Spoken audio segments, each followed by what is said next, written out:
Make your marks.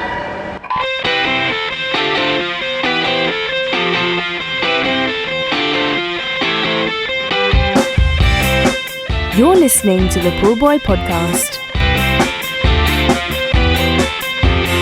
Hello and welcome back to the Pool Boy Podcast. Steve here, and on this episode we've got a great interview to share. At the British Championships last week, I had the opportunity to sit down with GB head coach Steve Tigg and get his thoughts on his time in post, the summer of competition coming up, and what he's hoping the team will achieve. So let's have a listen to what he had to say. Steve Tigg, GB head coach, you've had about a year and a half or so in the role. Has the job been what you expected? To be honest, I had no idea what to expect, and even in my conversations with Bill around what the job entailed, it was still one of those things where sometimes you've got 101 problems and swimming isn't one of them. And I learned that quite fast. Has it been what I expected? I didn't really come in with any expectations, to be honest, because working at a national level versus a local level is really, really different. But what I would say is I've been really impressed by the quality and standard, not just of swimmers and swimming in the country, but more importantly, the standard and quality of the coaching in the country, because I've been able to take a little bit more of a macroscopic view of what's going on and what we have at our disposal, and it's really exciting for the next however long I get to do the job in terms of what we can deliver in the future. I mean, you came in, obviously took over from Bill Furniss, who'd had a very long period with a lot of success. When he came in when British swimming was maybe a bit more in the doldrums and had an opportunity to rip it all up and start again. You've come in off that run of success across a couple of Olympic cycles. Does that make it harder to kind of impose your own way of doing things onto the organisation?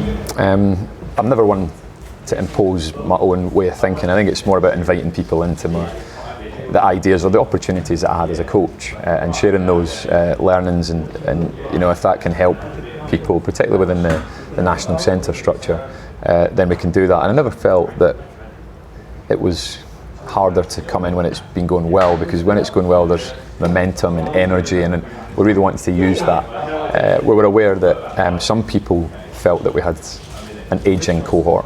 I think, and I've always believed that swimming is one of those sports where we could go longer if we wished, and we had good practices that supported that. And we knew that the talent level of the athletes who had delivered in the 3 previous Olympics could go again if they wanted to do so, and we could support them to do that. So we knew they had another cycle in them. But what was really exciting was what was in the middle and what was at the bottom of it, age-wise. We knew there was maybe a couple of athletes who had maybe underperformed in the previous cycle and needed something a little bit different to start to show what their actual potential was, and I think we started to see that here at the meet. So, and it's just little changes. Sometimes that's environment, and it can be purely psychosocial of, actually need to be closer to home and closer to family to operate really well day to day, and we're more than comfortable as are the coaches of allowing athletes to do that, to move about the country, to make changes, appropriate changes at the right time, and not all the time, just so we can start to see really what we've got at our disposal. So very much the athlete as a person kind of approach? Yeah, it's very person-centric, but what we've always got to bear in mind in high performance is that it's about the performer, and what we want to do is help those individuals be the best performer that they can, and the honest answer is it's not for everyone.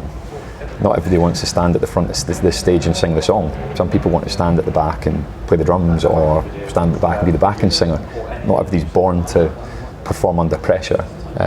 We want to give the people the opportunity and the skills to be that person, but it isn't always for everybody, and that's okay. But so it is, we're always really focused on the person and the people involved, and that's what creates the community that we're trying to build. But ultimately, they want to perform, they want to achieve, and they want to get better. And that's what our job is to help the performer and support the person, really. Last year, obviously, we went to a World Championships Singapore in the summer, your first one as head coach. I think it's fair to say it wasn't the World Championships that anyone was hoping for all sorts of reasons. I mean, I'm assuming you took plenty of learning from that, regardless. Yeah, we went in last year with very little expectation, and we knew fine well that it could be 0, it could be 4 medals. Then that's just what we had at that point. We got 2, which was a okay return on what we went in for. Did we have high expectations for that one? Other than learning, no.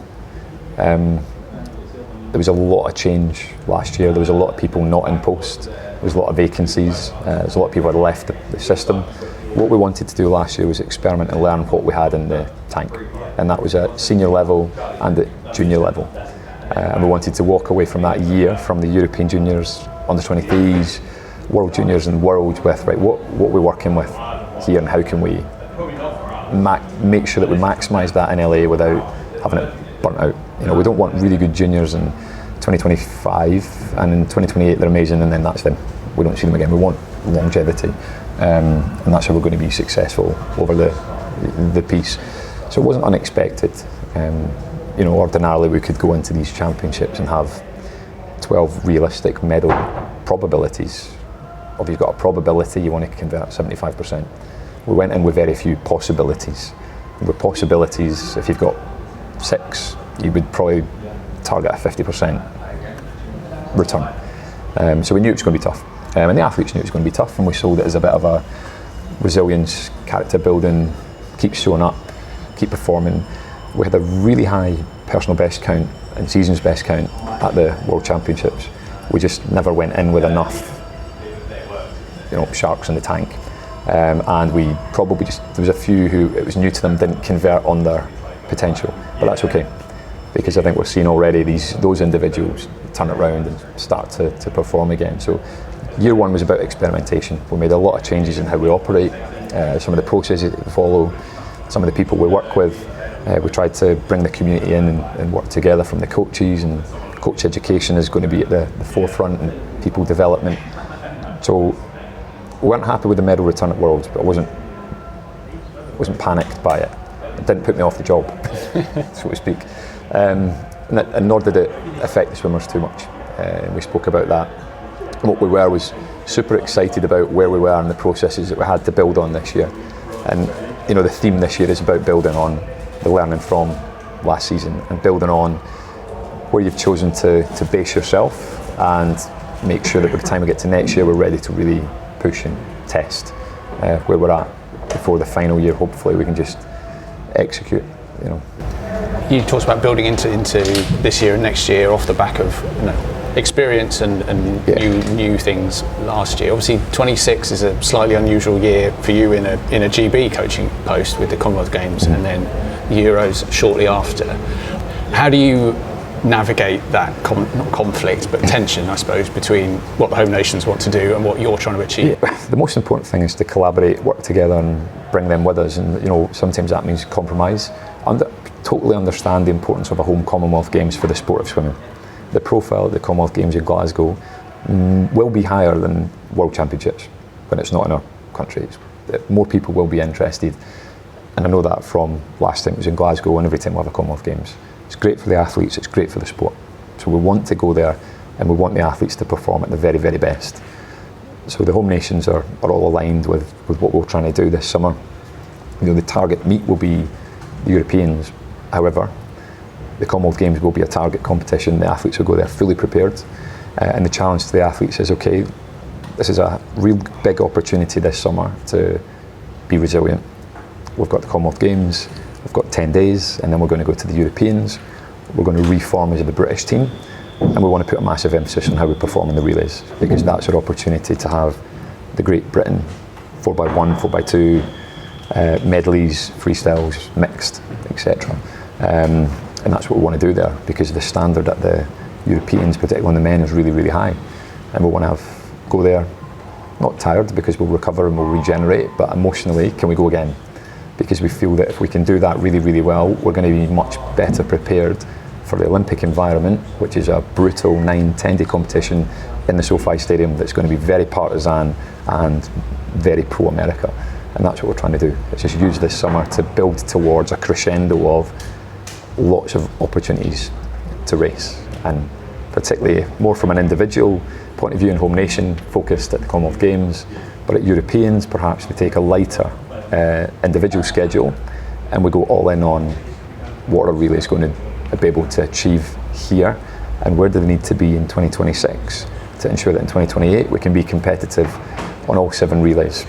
at the Olympic level, which is what the athletes, when we sat with them in Edinburgh, devised was they wanted to achieve. So that'll be the focus. And you talk about collaboration with those home nation programs. Do you have any influence on them at all? Are you able to say to them, I'd really like to see what this individual does in a senior international in that arena, and have you got space for them? Do you phone up Andy Manley and go, I'd like to see so and so on your team? You can try, but obviously there's policies in there, and it's ultimately, I always think with and I remember this when I was coaching, with the athletes, you don't really want to be doing them any favours when it comes to selection. You want them to earn their spot by right, and as do they today. So when you do have athletes, you think it'd be a great opportunity, and they've still got to earn it. They've still got to come to the trials and perform, and earn the ticket by right. And obviously we're the same. You can collaborate on maybe event selection.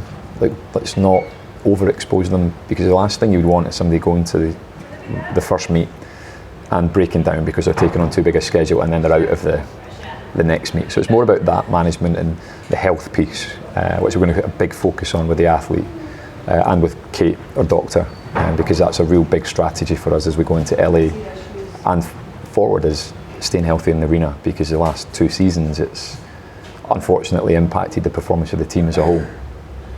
And you talked about the profile that Commonwealth Games will get, in the UK. Obviously, it's very big in Australia as well. Some people, maybe who aren't directly kind of invested in it, might think it's a bit of an anachronism, or it's it's a bit old-fashioned. It's just a bit of fun and games. I mean, you don't see it like that. Nah, it's a competitive swimming meet, and it's an opportunity for the athletes to race. And the Commonwealth Games in particular events are a really good standard.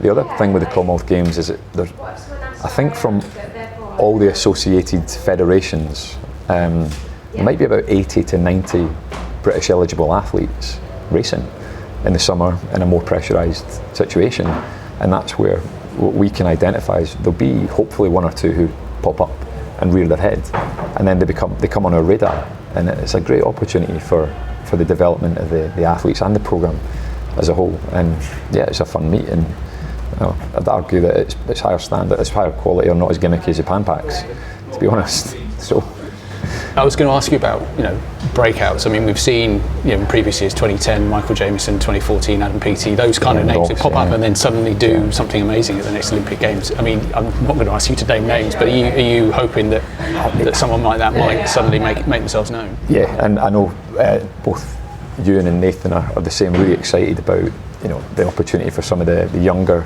athletes who might not make the European team, being able to go to a benchmark international meet and put their hand up, and you just see it bring the best out of people. And having been at the Commonwealth Games in 2014, European long course in 2018, and European short course in 2019, Glasgow is a great intimate arena, and that energy just brings the best out of people. And I think with this championship here in London, you're starting to see a lot more production go around it, and I think that's going to be really important as well, in terms of, one, it provides the energy for the athletes to get excited, and 2, also a bit of a stress test as to, right, this is what a big competition feels like, and actually the crowd are there to enjoy you racing.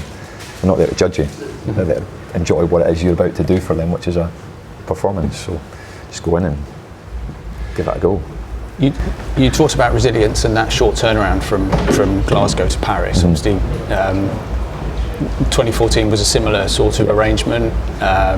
2022, well, I mean, Euros was a bit of a strange one, tax on it. Really, and we had Worlds as well that season. Yeah, exactly. And it was post-Olympic year, and everybody was tired. So, I mean, are you picking someone like Dave McNulty's brains, because he obviously did that 2014 duo, just to get ideas on how it worked so well that time? A little bit, but we've done it a lot. And I did it because I was the head coach at the 2022 Europeans, because Bill wasn't there, so I took on that role. The most important thing after the Commonwealth Games is going to be to regenerate, 1, physically, but 2, mentally. So how well can they? And we've been very explicit around, this is what we're going to do, and we've pre-contracted, here's how we want to play this. So what your job is as coaches and athletes is to put in place strategies that are going to allow you to decompress in the best way possible. You'll still be fit enough at the Europeans, and arguably you might be even better prepared, because you've just gone through a 6-day competition swimming at a really high level. So the most important thing is staying healthy, and that's always going to be the case. And it's not an unusual thing to double peak. It just isn't. It's not, planning and periodisation wise, it's not that difficult. And physiologically, it's quite straightforward. It's the emotional part that will be important, and staying healthy off the back of it. So I think we've got a pretty good plan, and we'll see how they go. And that's the challenge of it, is how close to the Commonwealth Games performances can we get. But from a relay point of view, well, maybe one or two relays that are similar at the Commonwealth Games as they are at the Europeans, but most of them are going to change quite dramatically. And we want to see, right, let's see how fast we can go in these relays against really high level of competition. And there's also 3 rounds of a quite high standard at the Europeans, which for some of them is going to be really important to help them rehearse what happens at a Worlds and an Olympics. For Commonwealth Games, there's sometimes heat and final, or the heat semi-final can be really soft. You don't need to go that hard in a heat of the 100 backstroke, for example, at the Commonwealth Games to get top 16. But Europeans, you will, and it's 2 per nation, and we might have 4 competitors. So there's real tests there and things that we can put in place to just help them to be ready for the arena in LA.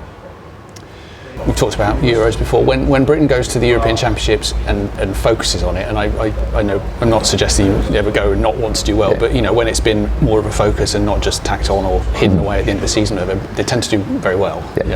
Up top 2014, top medal table 2018, very high up. I'm assuming you're going with a similar sort of target in mind, that you want to be right up there towards the top of the medals, or is it what? It's not a team competition, so I don't really care about that.